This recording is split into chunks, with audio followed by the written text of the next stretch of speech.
9 months ago, my BMW M4 Competition was set on fire on my driveway just 2 hours after I got it delivered.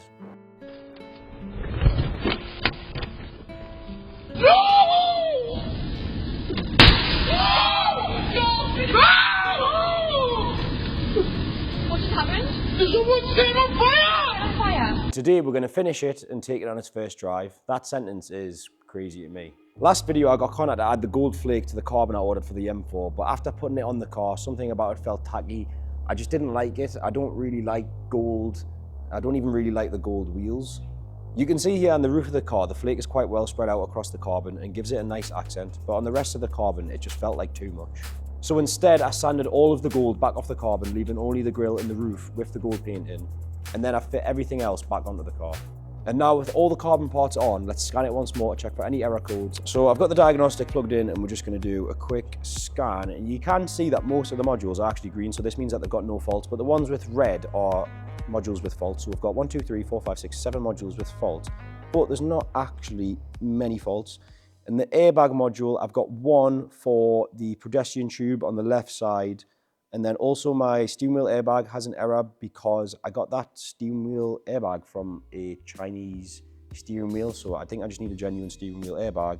And then we've got one error in the engine, which I'm going to show you about. We've got one for the parking sensors. I think they just need calibrated. Microphone disconnection because I've not got the headliner in right now. And then there's a few for, again, the lights in the headliner. And then we've got ones for the telematics not being coded. Oh, and then my CAFAS camera heating short circuit. That's because the wire which goes to the heating part of the windscreen isn't soldered on properly, so I just need to resolder that. And if we come inside the car and I turn the engine on, I'll just show you on the dash.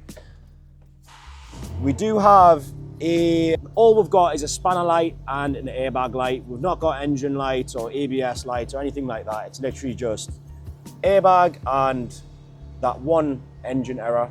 And then if we come over here onto the check control, that's the spanner, the drive carefully fault. And then we've just got door open, obviously the door is open, washer fluid low, so I need to top my washer fluid up, set date and time, I just need to set the date and time, and then parking sensor activation failure. I think maybe the parking sensor loom that I repaired isn't properly repaired, so I'm just going to buy a new parking sensor loom and that'll sort that. So there's really not many errors left on the car whatsoever. Weirdly, the antenna on the LCI, the pre-LCI, is actually different. And if you remember, my donor car was a pre-LCI and it has this antenna inside, but my original burnt car was an LCI interior with the wide display screen, and that actually has this antenna. So what I had to do was take this shark fin and antenna off of the carbon roof, because this carbon roof was from my donor car pre-LCI. I had to take this off and actually put on the LCI antenna and cover, because this antenna would never fit inside of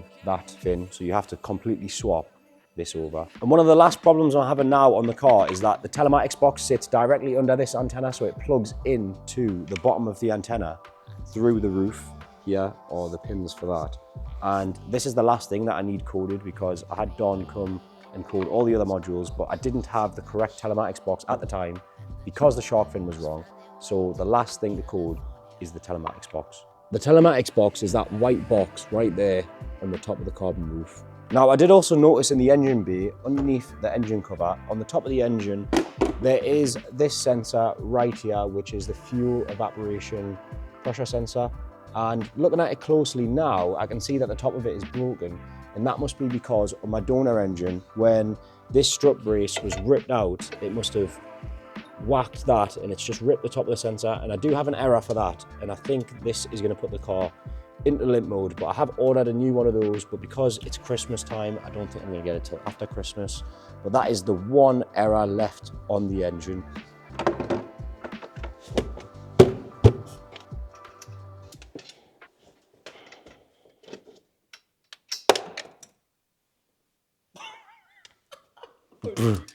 There's no way I just done that right now.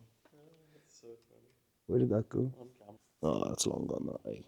I do have these brand new carbon fiber wing badges, but what a lot of people won't like is I do still have this burnt badge from the original car, and I am going to put this on, just like the burnt wing mirror. I know a lot of people aren't a fan of it, but I think it's cool, so it's staying on, and so is this badge. And that will go right there. I think they're a testament to the work that's went into the car and also the story behind it. For those of you who don't know, I bought this car crash damage from Copart for £35,000, and the night I brought it home, somebody poured petrol on it and set it on fire.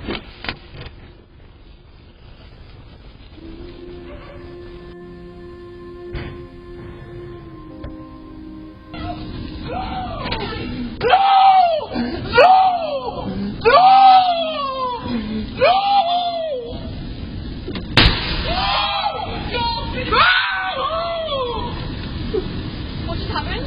Someone's set on fire! On fire. So we're getting the house. With no fire extinguisher to hand and in shock and panic, I watched my dream car, everything I'd worked for, go up in flames. And this is what was left.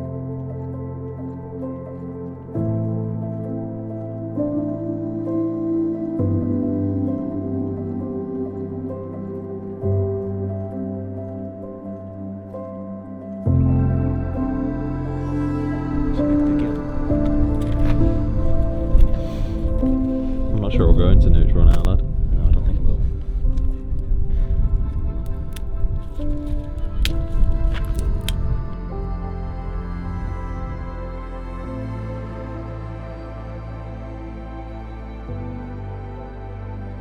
And not only did I have to take the weight of my dream car being set on fire, it wasn't even insured yet. A lot of people did say home insurance, but because it's a car, it's just not covered. It's not how it works, and the police just didn't care. Across my whole social media, everyone was divided. Whilst a lot of people did know that cars was my whole livelihood and they came to console me, a lot of people did ridicule me and say that it was all an insurance scam and that I bit off way more than I could chew. Well, let me show you how hard I can bite.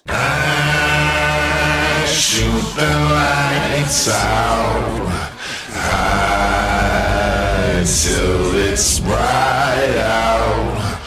Oh, just another lonely night. Are you willing to sacrifice your life? Turn me to a superhero, yeah, yeah. Hit that pill, turn me to a superhero, yeah, yeah. Roll my 90s, turn me to a superhero, yeah, yeah. If your metro don't trust you, I'm gonna shoot you. I'm on that dope again, I'm in that pole again, yeah, yeah. Fly in the parachute, gripping that pole again, I'm on that all again, yeah, yeah. Can't go to smack when I step on the block.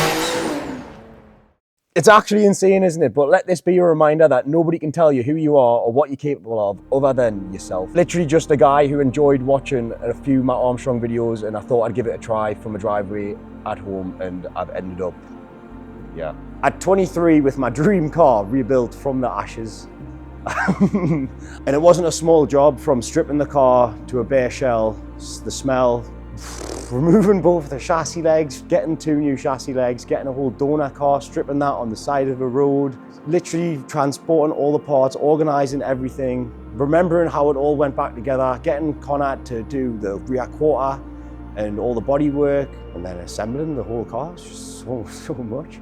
But what's next? And that is a question that's been circling my head quite a lot, but I think I'm just going to continue, obviously, fixing cars like I always have. Big project-wise, I'm not sure. You're going to have to leave some suggestions in the comments, and I do still have a little last few things to niggle through on the M4, like the Telematics box, the wing badges, also alignment on this door and quarter and side skirt. And I do have a few mods to do with the M4, so this isn't going to be the last time you see it. We're going to do a few last little things to get it a bit better. Stage 2, maybe 3.